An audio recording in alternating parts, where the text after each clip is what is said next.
soit béni. Voilà, frères et sœurs, on continue ce matin. Je pense que dimanche prochain, on aura terminé, si Dieu le permet, notre série de messages sur les épîtres pastorales. Donc, dimanche dernier, on s'était arrêté. On avait commencé de méditer sur le chapitre 2 de l'épître à Tite et on avait échangé sur le thème de l'exemplarité du chrétien. Un chrétien doit être un modèle autour de lui, un modèle dans la société, un modèle au travail, un modèle dans notre famille, un modèle dans l'Église. Et on avait vu un peu ce que l'apôtre Paul, inspiré par le Saint-Esprit, communiquait aussi bien aux frères âgés, aux sœurs âgées, aux jeunes, à ceux qui sont, j'allais dire, dans le travail, dans le milieu professionnel. Et ce matin, donc, nous allons voir le second point, on va dire, de ce chapitre 2, à savoir la grâce et ses effets. La grâce, les effets que produisent la grâce de Dieu dans notre vie. Parce que la grâce, lorsqu'elle agit, lorsqu'elle vient dans une vie, elle produit des effets, elle produit du fruit. Elle change, elle transforme. Et c'est ce que nous allons voir ce matin, ce que la grâce de Dieu fait dans une vie. La grâce et ses effets. Donc on va faire une première lecture ensemble on va faire une lecture dans Tite, chapitre 2, versets 11 à 15. Je crois que du coup, je n'ai pas modifié sur le projecteur, il n'y aura que de 1 jusqu'à 14, mais on va aller jusqu'au verset 15. Car la grâce de Dieu, source de salut pour tous les hommes, a été manifestée. Elle nous enseigne à renoncer à l'impiété et aux convoitises mondaines, et à vivre dans le siècle présent, selon la sagesse, la justice et la piété. En attendant la bienheureuse espérance et la manifestation de la gloire du grand Dieu et de notre Sauveur Jésus-Christ, qui s'est donné lui-même pour nous, afin de nous racheter de toute iniquité et de se faire un peuple qui lui appartienne, purifié par lui et zélé pour les bonnes œuvres. Dis ces choses, exhorte et reprend avec une pleine autorité, que personne ne te méprise. Amen. Gloire à Dieu. Donc, le premier point de ce message, c'est le salut par la grâce seule. On aurait pu même mettre le slogan de Luther. Vous connaissez les 5 solas de la Réforme. Et il y a le sola gratia, par la grâce seule. Nous avons chanté tout à l'heure, quelle grâce incomparable. La grâce de Christ, elle est incomparable. Les humains savent gracier d'une certaine mesure, mais leur grâce, j'allais dire, est conditionnelle. Conditionnelle à certaines choses, conditionnelle. Mais la grâce de Christ, elle est incomparable parce qu'elle est inconditionnelle. Jésus ne dit pas, je vais te faire grâce si tu fais ça. Mais il dit, je te fais grâce et maintenant je te mets à l'œuvre. Elle est là la nuance, elle est là la différence. Le salut par la grâce seule. Il est écrit, car la grâce de Dieu, source de salut pour tous les hommes, a été manifestée. Paul souligne ici au moins 2 points importants. Ce qu'est la grâce et ce que produit la grâce. Et on va voir ensemble, premièrement, ce qu'est la grâce. La grâce qui est apparue ou qui a été manifestée. Qu'est-ce que la grâce? D'ailleurs, on devrait dire non pas ce qu'est la grâce, mais qui est la grâce. Parce que la grâce n'est pas quelque chose, mais quelqu'un. La grâce est une personne.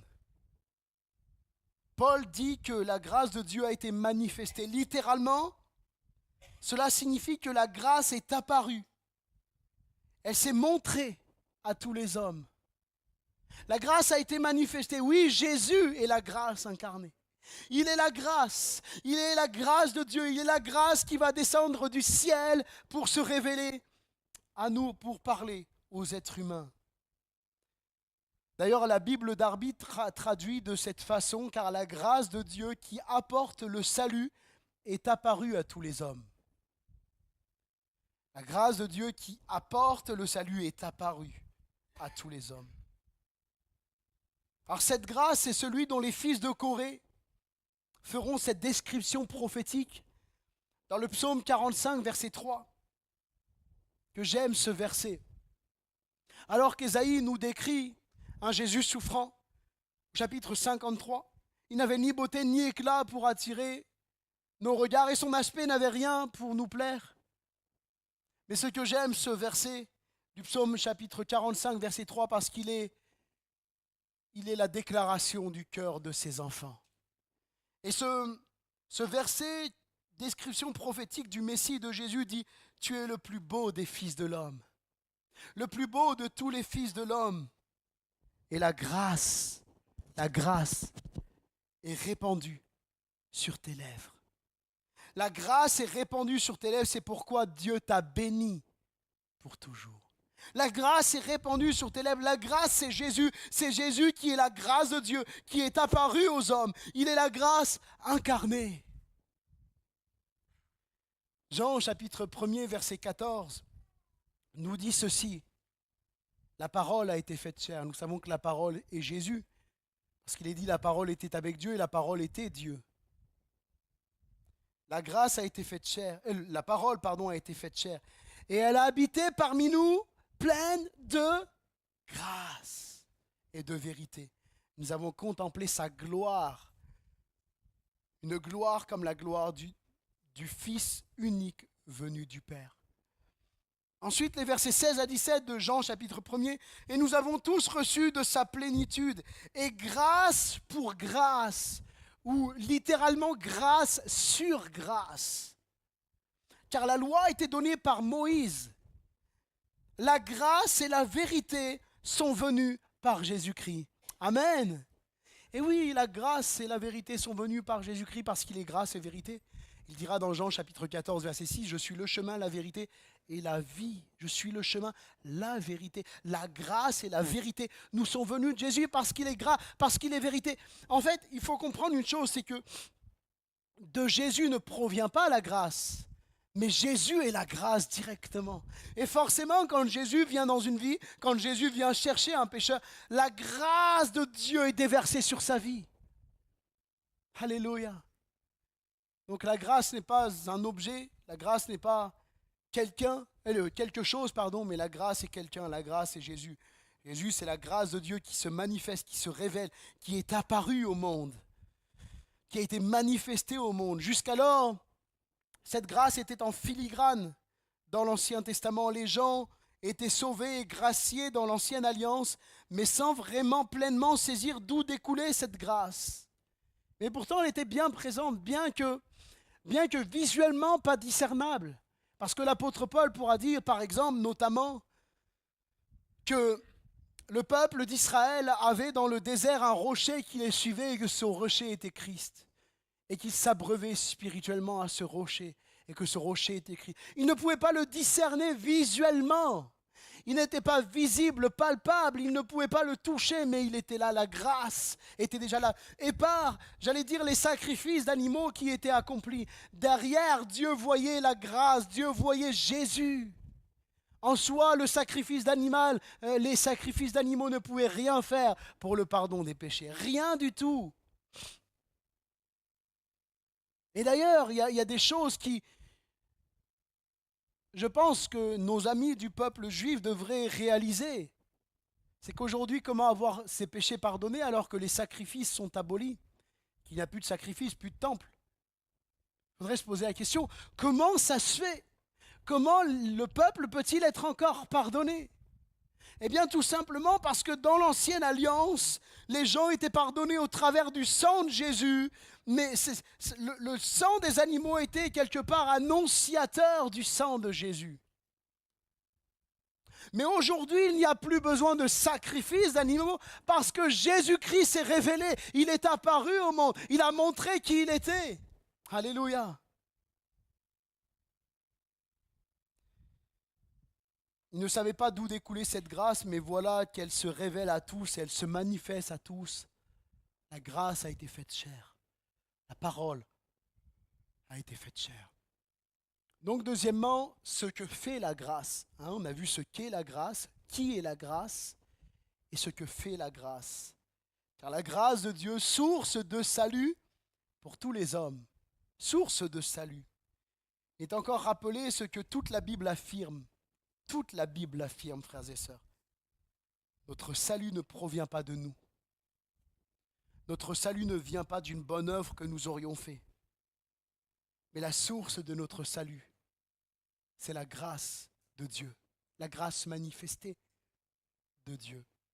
Si Dieu n'était pas venu à notre rencontre, personne d'entre nous ne pourrions être sauvés. Si Dieu ne nous avait pas arrêtés sur notre chemin, si Dieu ne s'était pas révélé à nous, n'avait pas disposé nos cœurs. Parce qu'il faut réaliser que la grâce, elle est extraordinaire. Elle dispose, elle prépare, elle travaille nos cœurs. Réalisez ceci. Si l'apôtre Paul, quand il a été arrêté net sur le chemin de Damas, s'il n'y avait pas eu la grâce pour aller plier son cœur, ce que le texte ne nous dit pas, ce qui n'est pas visible, ce qui n'est pas palpable, la grâce qui va aller plier, disposer sa volonté à la volonté de Dieu. Vous savez ce que Paul aurait répondu à Jésus quand il a dit « Mais qui es-tu, Seigneur ?»« Mais je suis Jésus que tu persécutes. Et alors, tu crois que je vais arrêter ?» C'est ça que Paul aurait répondu. S'il n'y avait pas eu la grâce de Dieu, il va dire « Mais je vais encore plus persécuter les chrétiens. Je vais encore plus y aller. Tu ne m'arrêteras pas. » Mais parce que la grâce est venue plier, disposer, toucher le cœur de Paul. La grâce pourra dire, il te serait dû. Et des traductions disent, c'est en vain que tu résistes. La grâce de Dieu a su abaisser les résistances de Paul, a su le toucher, le convaincre par l'amour. Et ces résistances étant tombées, l'apôtre celui qui était Saul de Tarse, persécuteur de l'Église, va plier les genoux devant Jésus et va reconnaître la divinité de Jésus, et on le verra un peu plus loin. Celui qui persécutait l'Église de Christ deviendra un défenseur de la doctrine de Christ. Alléluia. Il est rappelé ce que la Bible dit, notre salut ne vient pas de nous. Éphésiens chapitre 2 verset 8. Nous connaissons tous par cœur ce texte. C'est par la grâce que vous êtes sauvés. C'est par la grâce. On pourrait dire c'est par Jésus que vous êtes sauvés. La grâce. Par le moyen de la foi. Donc notre foi dans la grâce, notre foi en Jésus. Par le moyen de la foi. Et cela ne vient pas de vous. Ni la grâce, ni le salut, ni la foi ne viennent de nous. C'est le don de Dieu. Si tu as la foi, si tu crois en Jésus, c'est parce que Jésus a mis la foi en toi pour que tu crois. C'est un don de Dieu. Ce n'est pas par les œuvres, afin que personne ne se glorifie. Personne ne peut dire à Jésus, tu vois, je t'ai accepté de moi-même. C'est moi qui. Non, c'est Dieu qui t'a touché et tu as plié le genou devant Jésus. Alléluia. C'est par grâce que vous êtes sauvés. La grâce de Dieu est la source de notre salut. C'est ce que Paul dit. C'est ce que la Bible nous enseigne. Ce n'est pas par aucune œuvre que ce soit. Dieu ne nous a pas sauvés parce que nous serions meilleurs que les autres. Il ne nous a pas élus de toute éternité parce qu'il savait qu'un jour, par nous-mêmes, par nos propres efforts, nous déciderions de croire en lui, que nous aurions une prédisposition à croire. Il n'y a pas dans le cœur de l'être humain une prédisposition à croire. C'est faux de penser ça. Parce que la Bible dit que tous ont péché et sont privés de la gloire de Dieu, qu'il n'y a pas un juste, pas même un seul, que nul n'est intelligent. On pourrait dire, mais il y a des intelligents dans ce monde, il y a des gens qui font des études, il y a des personnes qui sont vraiment intelligents. Et rendez-vous compte que ce n'est pas les plus intelligents qui trouvent Dieu. Nul n'est intelligent, nul ne cherche Dieu.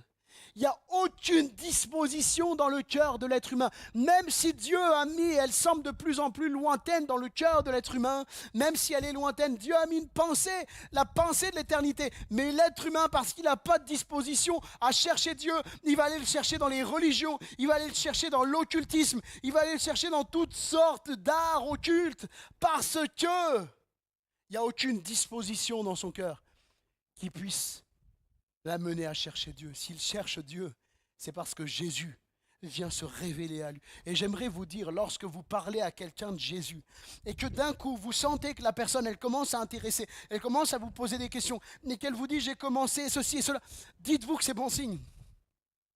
Eh oui, continuez à prier, luttez, continuez à prier, parce qu'on ne peut pas chercher Dieu par nous-mêmes. S'il n'y a pas une grâce particulière de Dieu. Oui, Dieu ne nous a pas élus de toute éternité parce qu'il savait qu'un jour nous déciderions de croire en lui. Non, il nous a élus de toute éternité par sa seule grâce imméritée. Dieu a dit dans sa parole, Exode chapitre 33 verset 19, « Je fais grâce à qui je fais grâce, et je fais miséricorde à qui je fais miséricorde. » Et je ne sais pas vous, mais moi, de tels versets me poussent à dire, « Mais Seigneur, merci de m'avoir gracié. Tu aurais pu ne pas le faire et je ne le méritais pas. Merci Jésus parce que je n'étais pas digne de ta grâce. Je n'étais même pas digne que tu m'attires à la repentance, que tu me pousses à la repentance. Parce que c'est la grâce de Dieu qui nous pousse à la repentance. Parce que vous savez, certains, quand on pousse le bouchon un peu trop loin, à la fin ça explose. Hein? Et parfois, quand on pousse le bouchon trop loin, on arrive à des erreurs doctrinales. Moi, il fut un temps, en tant que pasteur, à ma honte, en tant que pasteur, j'en étais arrivé à dire, c'est vrai que ce n'est pas par les œuvres qu'on est sauvé. Ce n'est pas par les œuvres qu'on est sauvé. Mais c'est par une œuvre qu'on est sauvé. Mais en fait, je ne pensais pas à l'œuvre de Christ, parce que bien sûr, l'œuvre de Christ nous sauve. Mais je me disais, la repentance, c'est une œuvre. Donc on est sauvé par une œuvre. C'est la grâce et la bonté de Dieu qui nous poussent à la repentance. Donc même notre repentance ne vient pas de nous, c'est Dieu qui a permis que nous nous repentions et qui nous a poussés à la repentance. Et finalement, on dit juste une chose de nos bouches parce que Dieu a disposé nos cœurs pour ça. Donc s'il y a bien une seule œuvre qui nous sauve, c'est même pas la repentance, c'est l'œuvre de Christ sur la croix. Elle est source de salut pour tous les hommes.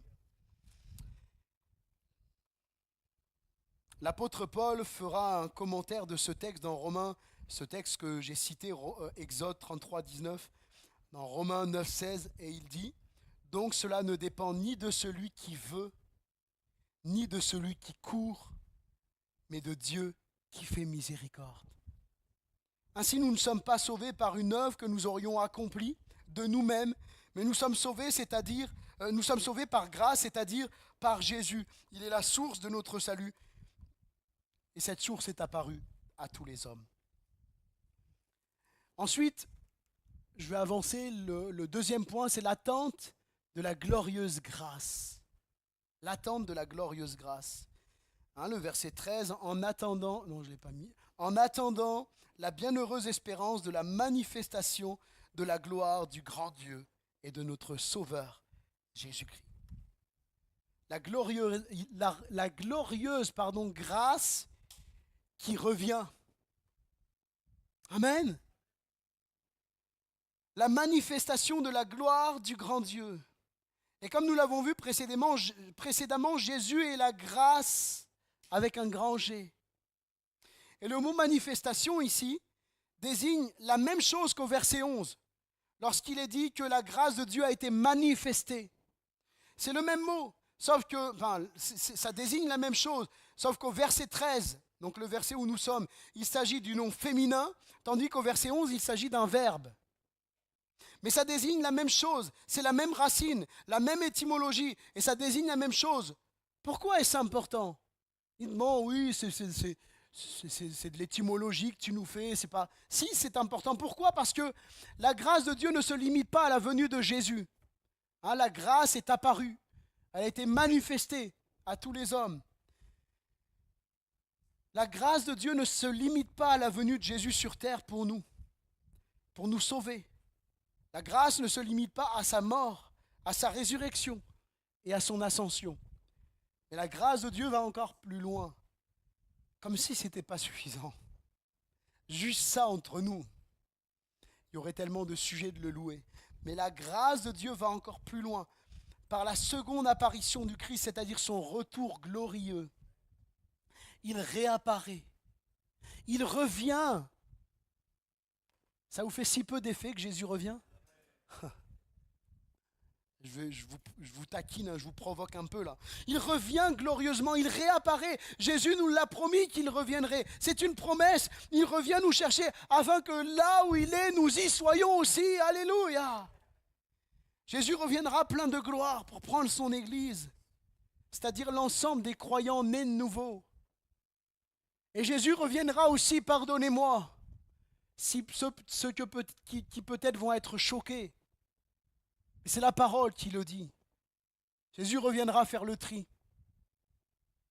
entre ceux qui seront réellement ses disciples, nés de nouveau, sauvés par grâce, et ceux qui auront adhéré à une religion, ceux qui croiront dans une religion, ceux qui auront l'apparence de la piété, mais qui renient ceux qui ont fait la force intérieurement. Parce que l'apparence de la piété peut même amener à l'extérieur, à l'apparence, à sembler ne pas renier Jésus. Mais intérieurement, ils ont renié depuis bien longtemps ce qui en fait la force. Mais ces choses seront mises en lumière lorsque Jésus reviendra. Il mettra les brebis d'un côté et les boucs de l'autre. Ceux qui sont à Jésus, ceux qu'il a préparés, ceux qu'il a sauvés, telle l'épouse, l'Église est l'épouse de Christ qui se prépare et il prépare son Église, il prépare son épouse et il mettra de l'autre côté ceux qui se disaient de l'Église mais qui n'étaient pas de l'Église, ceux qui souillaient l'Église en étant là mais en n'appartenant pas à Christ, en répandant des fausses doctrines, en agissant d'une manière qui déshonore le Seigneur les mettra à part, de côté. Il purifiera son Église. Ce n'est pas à nous de le faire. C'est Jésus qui fait l'œuvre.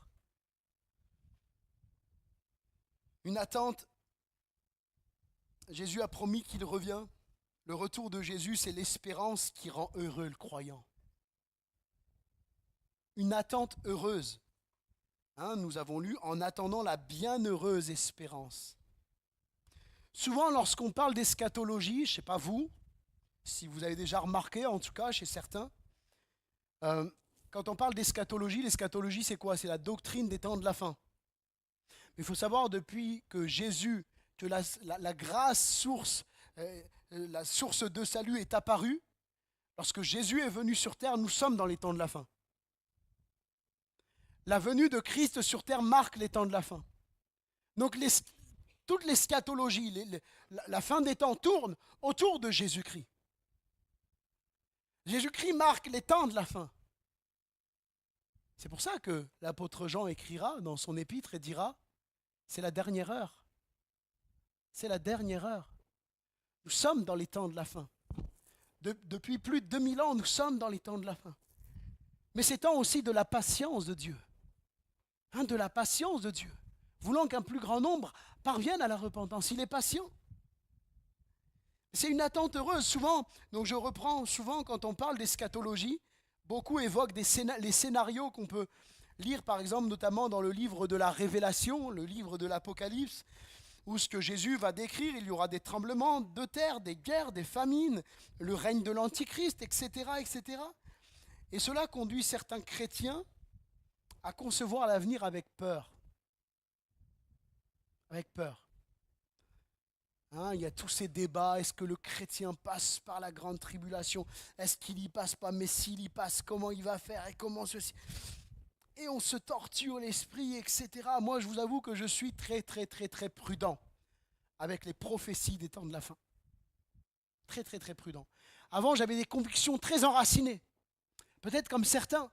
Très enracinées. Voilà, ça va se faire, tac, tac, tac, tac, tac, tac. Et puis, vous écoutez d'autres interprétations et vous dites, mais ça tient la route aussi, dis donc. Ça tient la route, donc. J'ai toujours entendu ça, ça tient la route. Maintenant, j'entends une autre interprétation, ça tient la route. Et puis, on m'en amène encore une autre et elle tient aussi la route. Ça nous amène à une grande humilité, n'est-ce pas?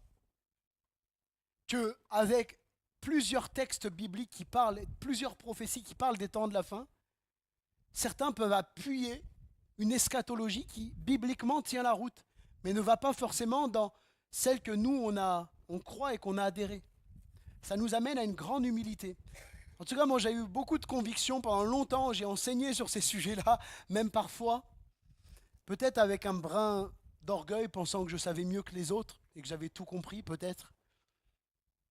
Aujourd'hui, je me dis, Seigneur, ta grâce, parce que c'est pas toujours facile de discerner les choses. Et c'est pas parce qu'on pense savoir quelque chose que c'est forcément la vérité. Bon, j'avance, là, je m'égare. Oui, souvent on parle de ces scénarios dramatiques. Mais Paul, il utilise le mot, en grec, c'est le mot makarios qui signifie béni, heureux, bienheureux. Et vous le retrouvez notamment sur le sermon sur la montagne que Jésus va faire. Heureux les pauvres en esprit, heureux. Hein. C'est le même mot, makarios, makarion, qui est utilisé. L'apôtre rappelle ici que le retour de Jésus est une attente bienheureuse, une attente heureuse, une espérance joyeuse. Ce n'est pas quelque chose de triste. Si nous avons les yeux fixés sur Jésus et non pas sur les événements qui arrivent, qui doivent arriver et qui arrivent et qui se produisent, que nous hâtons son retour. Hein, j'ai mis volontairement ce mot, que nous hâtons son retour et pas simplement que... Mais on a vraiment hâte de son retour, c'est quelque chose qu'on souhaite et qu'on aspire vraiment, c'est très fort en nous, c'est la joie qui va remplir nos cœurs et non la peur. Parce que nous sommes sauvés et il n'y a plus de condamnation pour ceux qui sont en Jésus. Pourquoi avoir peur alors que nous ne sommes pas condamnés? Nous devons, frères et sœurs, être dans cette attente heureuse. Jésus revient, alléluia. D'attendre le retour de Christ dans la louange, dans l'adoration, dans la prière. Seigneur, tu reviens. Et moi, je ne veux pas regarder au signe des temps de la fin, mais je veux regarder à l'auteur des temps de la fin.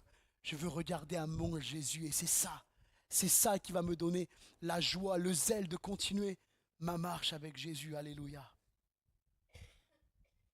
Une attente heureuse. J'avance, Jésus est le Dieu de grâce. Alors dans notre traduction, nos traductions communes, dans la Louis II, on a la gloire du grand Dieu et de notre Sauveur Jésus-Christ. Mais il y a une affirmation claire concernant la divinité de Jésus ici. En effet, il semblerait que le texte s'articule plutôt de la façon suivante. La gloire du grand Dieu et Sauveur Jésus-Christ. La gloire du grand Dieu et Sauveur Jésus-Christ. D'ailleurs, plusieurs traductions, vous avez la Darby, qui est un peu plus ancienne que la seconde, mais vous avez également des traductions un peu plus récentes. Vous avez la traduction français courant. Vous avez également la traduction crampon, qui traduit de la façon suivante la gloire du grand Dieu et Sauveur Jésus-Christ. Paul savait qui était Jésus. Parce qu'il sera capable de dire qu'en lui habite corporellement toute la plénitude de la divinité. Donc quand quelqu'un d'une autre religion vient vous dire « mais vous ne trouverez jamais dans la Bible un texte où il est dit que Jésus est Dieu », en lui habite corporellement toute la plénitude de la divinité. Si certains vous disent « non, Paul ne croyait pas que Jésus est Dieu », vous pouvez leur sortir la gloire du grand Dieu et Sauveur Jésus-Christ. Ce Jésus qui va l'arrêter sur le chemin de Damas, lui, ce légaliste juif, Jésus lui dira « Je suis moi, Jésus, que tu persécutes ». Et au travers de ce « Je suis moi, Jésus, que tu persécutes », nous avons en grec le ego eimi, on en a déjà parlé dans d'autres messages, notamment dans l'évangile de Jean, quand on avait fait une série d'études sur l'évangile de Jean, le Seigneur se révèle comme le « moi je suis », qui nous renvoie à Exode 3,14 dans la traduction 70. Lorsque ils vont demander quand Moïse va dire « mais je vais aller vers ce peuple », lorsque Dieu se révèle à lui, Mais s'ils me demandent qui tu es, qu'est-ce que je vais leur répondre? Il va dire, tu leur répondras, ego emi ohon. Moi, je suis le étant. Je suis celui qui suis. Je suis le grand je suis. Yahweh, le Dieu de toute éternité. YHWH. Et c'est ce que Paul avait bien saisi. Il avait bien compris qui était Jésus. Il savait que Jésus était Dieu, car Jésus lui avait révélé son identité sur le chemin de Damas. Je suis moi Jésus, ego eimi. Jesus, je suis moi Jésus que tu persécutes. Celui que Paul croyait servir dans le judaïsme, le Dieu tout-puissant, il en était en réalité le persécuteur, pour enfin devenir l'un de ses plus fidèles prédicateurs. Et nous allons voir le dernier point, les effets de la grâce dans nos vies. Qu'est-ce que produit la grâce dans nos vies? Je pense que là, ça sera le dernier point et on aura terminé. Elle nous enseigne, verset 12, Tite 2, 12, elle nous enseigne à renoncer à l'impiété et aux convoitises mondaines, à vivre dans le siècle présent selon la sagesse, la justice, la piété.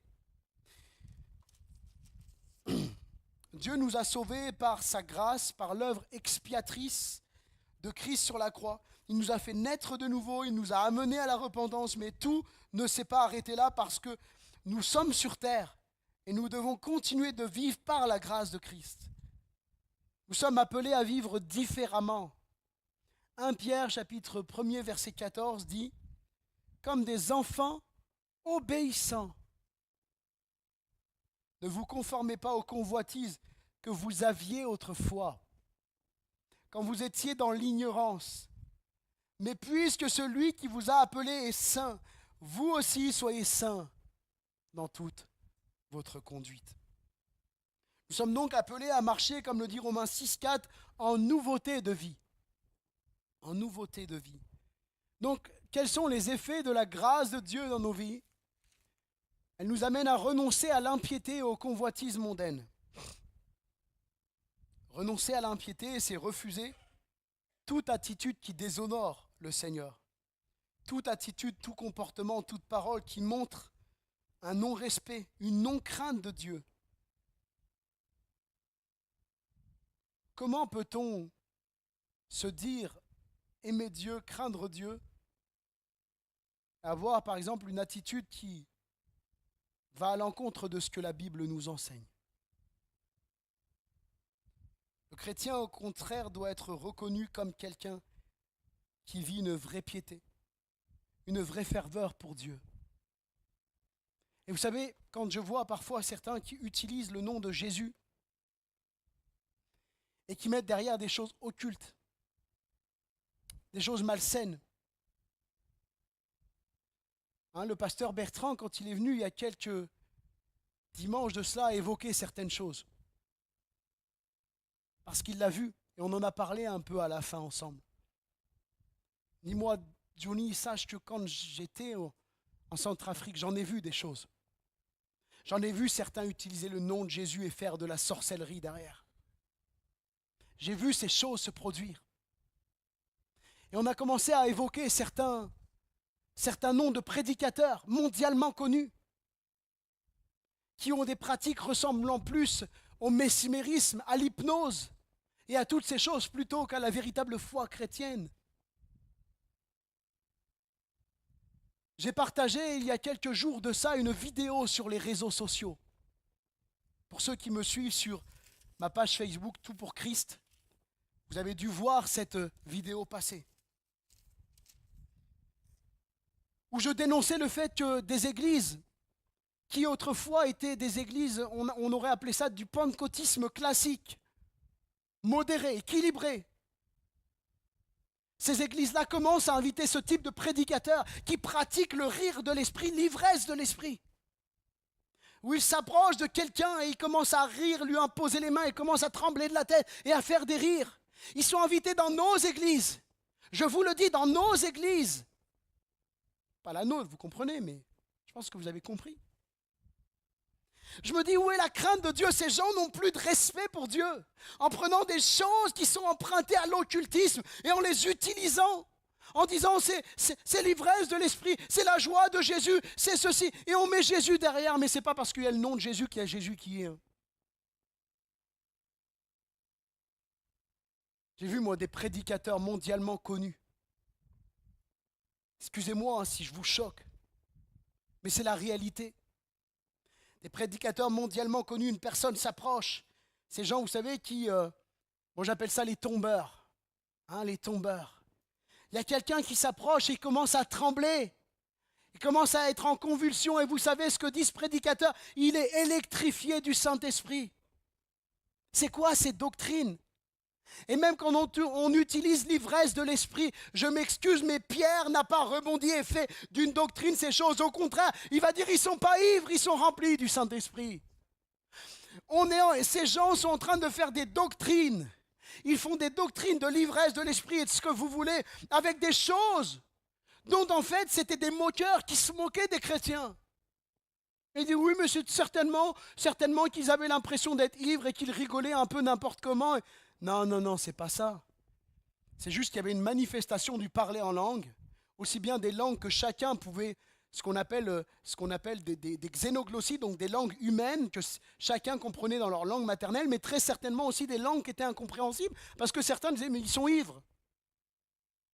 C'est de ça dont il est parlé, pas qu'ils se roulaient par terre et qu'ils faisaient de ce genre de trucs. Vous savez ce que nos anciens, je vous le dis moi frères et sœurs, ce que nos anciens pasteurs, ce que nos anciens chrétiens dans la foi se sont refusés d'accepter.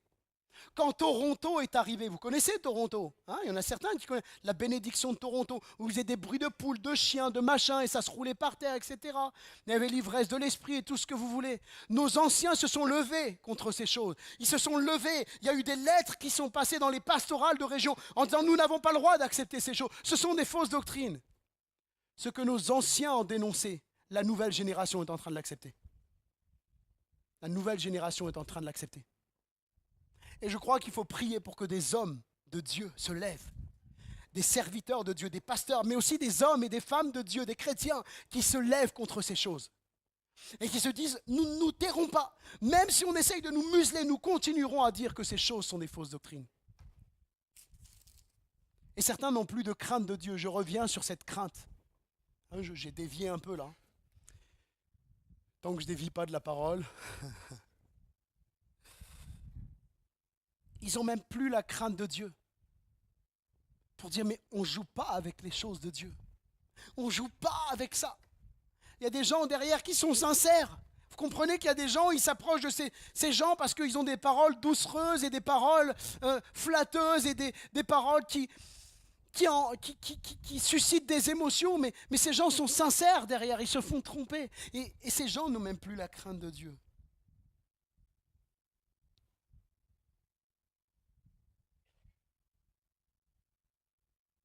Les effets de la grâce, on doit renoncer à l'impiété.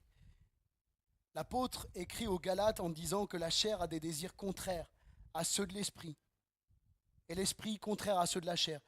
Ils sont opposés entre eux afin que vous ne fassiez pas ce que vous voudriez. Ça vient casser les promoteurs du libre arbitre. Finalement, il y a l'esprit et puis derrière, il y a la chair qui veut nous faire autre chose. Mais c'est vrai que c'est un combat. Mais il faut être vrai parce que des fois, on a l'impression que les chrétiens sont des super-héros. Ils n'ont jamais de combat, jamais d'épreuve, jamais ils pêchent. Tout va bien. Et la réalité, c'est que c'est un combat. Notre chair nous dit, mais prie pas, ça sert à rien, tu as plein de choses à faire. Regarde, tu as tous tes papiers, tu n'es pas à jour dans ton administratif. Regarde, tu as tes enfants, allez voir, voilà, tu as ça, tu as ça, tu as ça. Ne prie pas. Et puis la Bible, regarde, tu n'as pas assez de temps. Il faut que tu lises au moins 15-16 chapitres pour être bien. Ne prie pas, ne lis pas. C'est pas un combat chez certains, ça? Ça va, je me sens moins seul. Des fois, j'ai l'impression qu'il n'y a que moi qui combat. Je vous taquine, mais c'est vrai. C'est un combat qu'on mène entre la chair et l'esprit. Et le vrai chrétien né de nouveau, lui, il s'attache au Seigneur. Il refuse de marcher. Il renonce à l'impiété, il refuse de marcher dans l'impiété. C'est-à-dire l'impiété, c'est la non-crainte de Dieu. C'est l'inverse de la piété. Et il refuse de se laisser soumettre facilement à ses convoitises. Ensuite, et j'avance, vivre selon Dieu dans un monde sans Dieu. C'est ce qu'on a vu, je ne vais pas trop m'arrêter. Vivre dans le siècle présent selon la sagesse, la justice et la piété. Un monde où tout est renversé, frères et sœurs, où les normes, les valeurs sont détruites, où l'homme s'empêtre davantage dans sa folie. Les chrétiens sont appelés à être sages au milieu de la folie, au milieu de la folie du péché.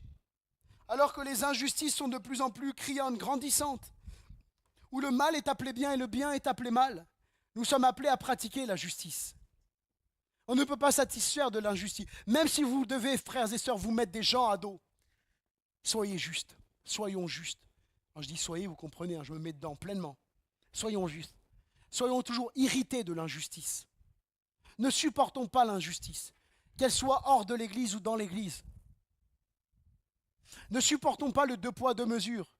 Je fais grâce à mon copain, mais l'autre, je lui tombe dessus. Parce que c'est mon copain, parce que c'est mon fils, parce que c'est ma fille. Je vais être tout mignon avec lui. Mais l'autre, là, regarde, là, il fait ça. Mais ton fils, il fait la même chose. Et pourtant, tu lui dis rien. Et pourtant, tu le laisses faire.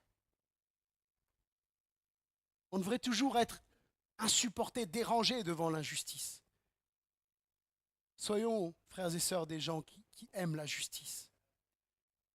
Parce que ce monde est un monde d'injustice, mais parce que Jésus est un Dieu de justice. Et Jésus, à la croix, est venu faire justice. Il est venu assouvir la justice divine. Paul encore, après avoir évoqué la nécessité de rejeter l'impiété, demande que les croyants vivent dans la piété. Il fait un contraste entre les deux. Nous sommes appelés à marcher dans la justice et la piété. Ensuite, la grâce qui nous rachète et nous purifie. Jésus-Christ qui s'est donné lui-même pour nous afin de nous racheter de toute iniquité et de faire de nous un peuple qui lui appartienne, purifié par lui et zélé pour les bonnes œuvres. La grâce que Dieu lui-même, par Jésus-Christ, s'est donnée sur la croix pour pardonner nos péchés, pour nous racheter. Et le terme de rachat fait référence au paiement d'une somme d'argent, d'une rançon pour libérer un esclave. Et nous étions esclaves du péché, esclaves de nos propres convoitises. Mais Jésus nous a pas simplement pardonné parce qu'il nous a pardonné, c'est vrai. Il n'a pas simplement pardonné nos péchés, ensuite débrouillons-nous. Mais il nous a purifiés. Il a payé la dette. La rançon a été payée. Nous sommes libérés complètement. Alléluia. Est-ce que nous réalisons que nous qui nous sommes repentis de nos péchés, nous sommes complètement libérés du péché? Et que nous avons juste à résister au péché. Et Jésus, c'est ce qu'il va faire. Il va prendre notre condamnation. Il va payer la dette que nous avions à l'égard de Dieu. Il va prendre notre péché sur lui. Il va nous racheter, nous pardonner, nous faire sortir de l'esclavage du péché pour nous faire entrer dans la liberté des enfants de Dieu. Il nous a rendus purs, il nous a rendus saints et nous ordonne d'être saints comme lui-même est saint. Mais quand Dieu nous ordonne, il nous donne. Lorsque Dieu nous demande, il nous donne la force de l'accomplir. Et puis, ensuite, il a fait de nous son peuple. Il a fait de nous son peuple, faire un peuple qui lui appartienne. Jésus, la grâce incarnée, va faire de nous un peuple, son peuple. Nous qui n'étions pas de son peuple. 1 Pierre 2,10 dit, vous qui autrefois n'étiez pas un peuple et qui maintenant êtes le peuple de Dieu. Alléluia. Vous qui n'aviez pas obtenu miséricorde et qui maintenant avez obtenu miséricorde. Jean chapitre 1er nous rappelle que tous ceux qui ont reçu Jésus, ceux qui croient en son nom, alors il nous a donné le pouvoir de devenir enfants de Dieu. Nous sommes enfants de Dieu. Tu es enfant de Dieu, mon frère, ma sœur. Chaque fois que le doute, le questionnement surgissent, rappelons-nous cela. Je suis un enfant de Dieu. Je fais partie du peuple de Dieu. Je lui appartiens. Et il me tient dans sa main. Il a fait de nous un peuple qui lui appartient. Et puis le dernier point, ce point peut faire office de conclusion. Il nous communique le zèle pour le servir. Jésus nous communique aussi le zèle pour accomplir de bonnes œuvres, pour le servir. Nous ne faisions pas de bonnes œuvres pour espérer, nous ne faisons pas de bonnes œuvres pour espérer être sauvés, mais c'est parce que nous sommes sauvés que nous faisons de bonnes œuvres. C'est le fruit, c'est la conséquence de notre salut. De la même façon qu'on ne persévère pas en disant « faut que je persévère pour être sauvé, pour atteindre le salut ». C'est une erreur de concevoir les choses comme ça. C'est parce que je suis sauvé que je persévère. C'est le fruit de mon salut. Avec le salut, Jésus m'a donné la persévérance. Il m'a donné le pouvoir. Il a mis son esprit en moi pour que je persévère. Et bien, de la même façon, il a préparé de bonnes œuvres. Est-ce que vous croyez que pour chacun d'entre vous, frères et sœurs, pour chacun d'entre nous, Jésus a préparé de bonnes œuvres? Vous faites des choses, et c'est vrai que des fois, c'est humain. Ne me dites pas non. Quand vous avez le droit de me dire non, mais quand on a fait une bonne chose et que, je sais pas, par exemple, on a témoigné de notre foi ou on a aidé quelqu'un, on est content, non? On est content, on se dit, ah, je suis content de l'avoir fait. C'est vrai, c'est humain. Après, on va pas forcément prendre un gros melon, mais on est content, on se dit, tiens, même peut-être on rentre chez nous, on dit à notre femme, mais chérie, j'ai pu aider quelqu'un, je suis vraiment content. Mais derrière, Dieu l'avait préparé de toute éternité, cette bonne œuvre, afin que nous la pratiquions. Il communique le zèle pour le servir. Purifié par lui et zélé aussi pour les bonnes œuvres. Jésus nous communique son zèle pour accomplir de bonnes œuvres. Pour le servir, nous ne faisons pas les œuvres pour être sauvés, mais parce que nous sommes sauvés. Nous sommes tous appelés à servir le Seigneur. Mon frère, tu es appelé à être un serviteur de Dieu. Ma sœur, tu es appelée à être une servante du Seigneur. Nous sommes appelés à être des ambassadeurs de Dieu sur terre. Nous sommes appelés à le servir avec zèle et que nous puissions répondre à l'appel que Dieu nous lance à le servir. Alors certains disent, mais à quoi Dieu veut que je le serve? Mais je crois qu'il y a une clé dans le service. Ouais, c'est vraiment une clé. Avec la Bible dit tout ce que ta main trouve à faire, avec la force que tu as, fais-le. Donc, il y a des besoins dans l'Église, il y a des besoins peut-être aussi en dehors de l'Église, d'évangéliser, etc. Il y a des besoins, je vais répondre aux besoins, j'ai la force de le faire, je sens que je peux être utile, je le fais. Je me rends disponible. Seigneur, que veux-tu que je fasse? Je veux juste me tenir à ta disposition, avec la force que tu me donneras. Ce que ma main trouve à faire pour te servir, je veux te servir. Amen. Alors nous bénissons Dieu, nous adorons le Seigneur pour la grâce de Christ. Il nous a graciés, il nous a sauvés. Et par sa grâce, nous l'aimons. Par sa grâce, nous le servons. Et nous voulons le servir avec zèle. Amen.